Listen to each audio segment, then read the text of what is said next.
makati twararose amakuru duhawe nabo dusanzwe dukorana atubwira yuko mu ibohero rya Mpimba wahoze akora mu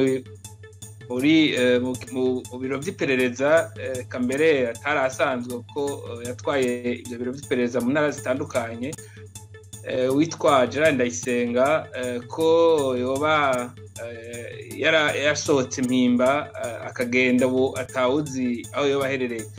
Ibyo rero bimaze igihe ngo aje arasohoka uko yishakiye ataha akaja aragaruka mu Mpimba kujya bita aba prévenir libre.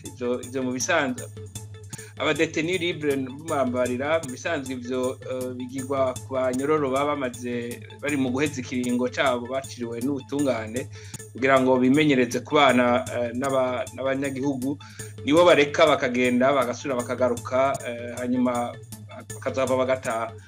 Uwo rero turavye dossier yiwe naho tudafise amakuru akwiye, mugabo dossier yiwe ntiyari bwagera ahantu yoba uwo mudetenir libre yoja muri uwo mugwi. Twebwe rero tubona yuko kwari kumworohereza kugira kumbure abantu babanze bamenyere ko sohoka kinjira hanyuma agende amazima yo. Guhera kwa gatandatu rero ngoba harinjiye abantu binugwanugwa yuko ari abakozi b'iperereza binjira mu Mpimba baramutora baramusohokana gushika ubu rero akaba atari bwagaruke mu ibohero. Ibyo rero twebwe tubona yuko ata muntu asanzwe yobikora, ata muntu adafise umuntu wo mu butegetsi amushigikiye yoshobora gukora ivyo bintu. Tugaca tubona rero ko ubutegetsi buri nyuma yavyo, kuko mbere ni ikintu kiri kubona kiriko kirakorwa canke ngo abamatohoza ko ari umuntu yoba yatorotse. Ibyo rero bitwereka yuko Jean Ndayisenga ibyo yakoze kumbure hari ibyo yakoze cyari kimutumye apfungwa murakizi, nuko yagandaguye umuntu mukubita ariko aramuhohotera mu biro by'iperereza. Ni Matata Augustin arasanzwe ari umunywanyi w'umugambwe CNL.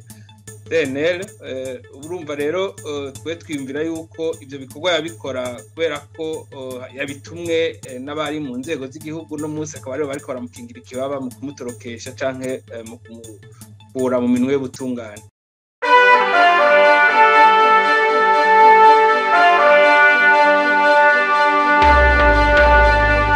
gukoresha neza uburyo n'ibikoresho by'amashuri hamwe n'abakozi. Muri urwo rwandiko rwo kwa 11 mu Kakaro, umushikiranganje François Verimana ahamagarira abajejwe igisata c'indero mu ntaraganya inama zihuta n'abajejwe indero mu makomine kugira biteguriye neza umwaka mushasha wa 2022 ushiro wa 2023. Umushikiranganje w'indero amenyesha ko amashuri shingiro yose atakwiza igitigiri c'abanyeshuri 25 agiye kuzofutwa. Abahora biga kuri ayo mashuri ngo bazoca bimurirwa kuri indi shuri bisangiye urunani rw'amashuri akorera mu runani ico bita école en réseau mu rurimi rw'igifaransa. Nico kimwe kandi n'amashuri y'inyuma y'ishuri shingiro atazoba kwiza igitigiri c'abanyeshuri 200. Aho naho abaregwa ngo bazoca bimurirwa kuri indi shuri rifise igisata bari basanzwe barimo mu komine y'indero, hamwe n'amashuri y'inyuma y'ishuri shingiro atakwiza abanyeshuri 200. Naho umushikiranganje François Verimana avuga ko ivyo bizotuma uburyo n'abakozi bikoreshwa neza kuri ayo mashuri. Mu runani rurikiyemo amasendika yo mu gisata c'indero FENASEP bo bavuga ko hamwe iyo ngingo yoshirwa mu ngiro izongira ingaruka mbi.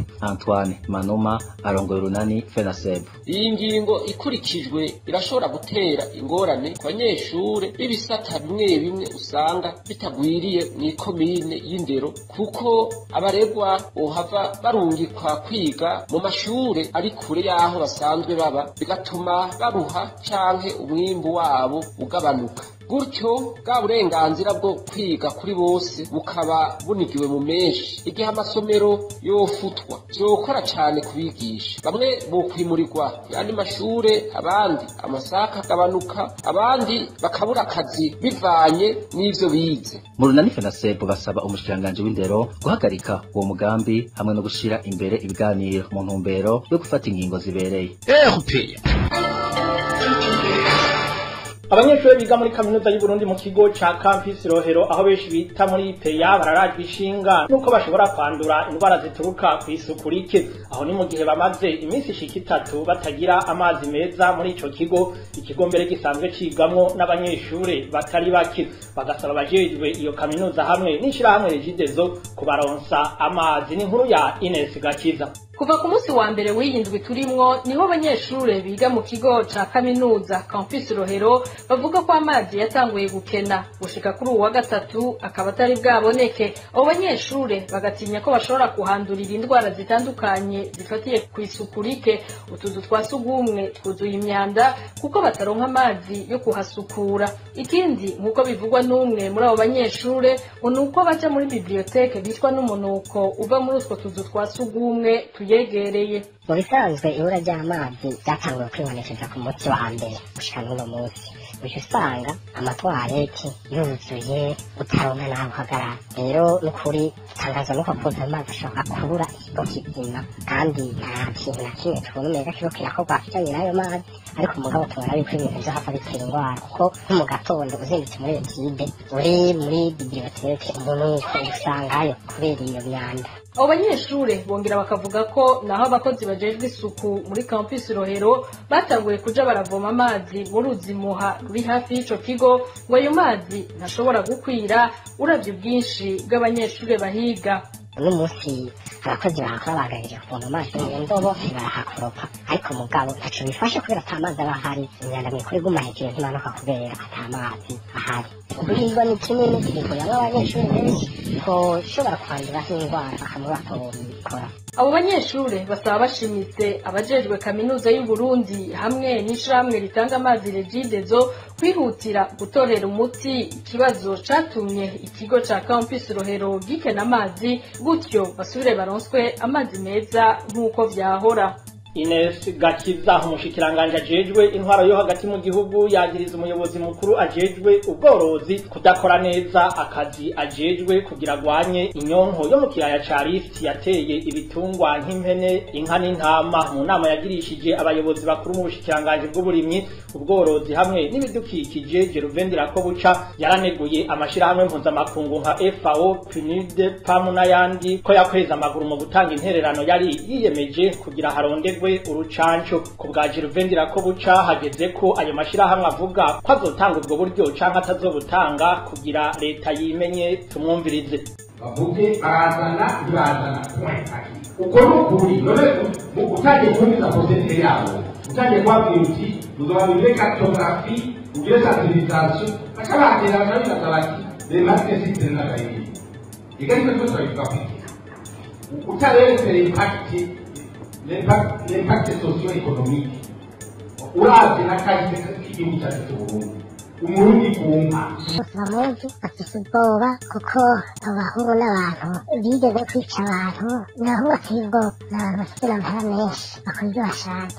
Abanyagihugu bo ku mugwa mukuru wa Makamba bemeza kandi ko urwo rubanza rusanzwe ruzwi n'umushikiranganji w'ubutungane. Basaba rero umushikirizamanza mukuru w'iyo ntara kudakoreshwa n'uruhande rumwe muri ayo matati, agakurikiza nyabuna amategeko. Mu makuru yacu yo hanyuma tuzobabwira ibijanye n'ibiturire abo banyagihugu b'Imakamba bagiriza abacamanza bamwe bamwe bo muri iyo ntara hamwe nuko bananiza ababitura. Mu gisata c'indero ubushikiranganje bw'indero n'ubushakashatsi burategekanya mu mwaka w'ishuruza w'2022 ushira 2023 gufuta amashure shingiro yose adakwiza igitigiri c'abanyeshure 25 hamwe n'amashure y'inyuma y'ishure shingiro adakwiza abanyeshure 20. Ivyo biri mu rwandiko rwo kwa 11 mu kakaro. Umushikiranganje ajejwe indero yarungikiye abarongoye igisata c'indero mu ntara zose, naho uyu mutegetsi amenyesha ko ari mu ntumbero yo gukoresha neza uburyo bw'amafaranga ndetse n'abakozi mu runani rw'amasendika yo mu gisata c'indero FENASEB mu mfunyapfunyo babona ko ishirwa mu ngiro ry'iyo ngingo rizogira ingaruka mbi. Inkuru tubaza Eric Niyonzima.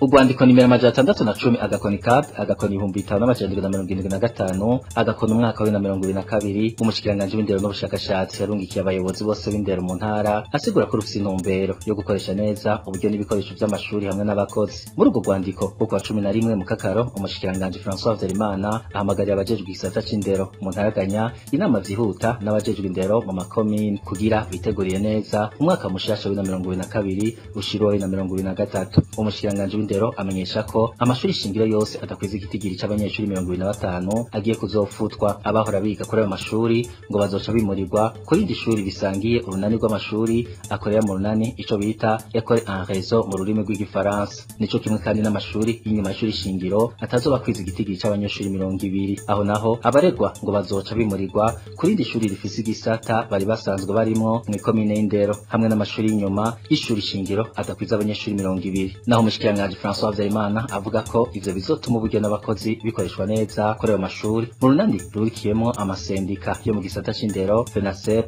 bo bavuga ko hamwe iyo ngingo yoshirwa mu ngiro izongira ingaruka mbi. Antoine Manuma arongoye urunani FENASEP: iyi ngingo ikurikijwe irashobora gutera ingorane ku banyeshure b'ibisata bimwe bimwe usanga